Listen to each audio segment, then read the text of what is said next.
27 December অবসরে যাবেন দেশের 25তম প্রধান বিচারপতি ডক্টর সৈয়দ রেফাত আহমেদ। শীতকালীন ছুটির কারণে বৃহস্পতিবারই শেষবারের মতো এজলাসে বসেন রেফাত আহমেদ। রীতি অনুযায়ী এদিন প্রধান বিচারপতিকে সংবর্ধনা দেয় সুপ্রিম কোর্ট আইনজীবী সমিতি ও অ্যাটর্নি জেনারেল কার্যালয়। অ্যাটর্নি জেনারেল বলেন, প্রধান বিচারপতি ছিলেন প্রাতিষ্ঠানিক সততার এক সুদক্ষ কারিগর। গণতন্ত্র আমাদের অন্যতম লক্ষ্য।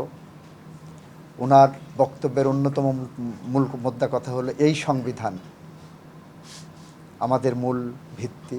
এই সংবিধানকে কেন্দ্র করেই আমাদের এগিয়ে যেতে হবে।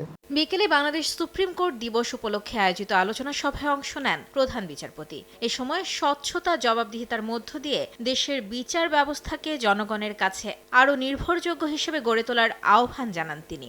We must continue strengthening public trust in the justice system through transparency, efficiency and empathy. I call upon every member of the legal community, the distinguished judges, members of the bar, legal scholars and citizens to work collectively toward a justice system that is not only respected but more significantly believed in. বিদায়ী প্রধান বিচারপতি বলেন, দেশীয় আইনি ব্যবস্থার পাশাপাশি আন্তর্জাতিক মানে আইন কার্যক্রম পরিচালনা করে এশিয়ায় প্রশংসিত স্থানে রয়েছে বাংলাদেশ সুপ্রিম কোর্ট। মাইমুনা হেদার চৌধুরী, সময় সংবাদ, ঢাকা।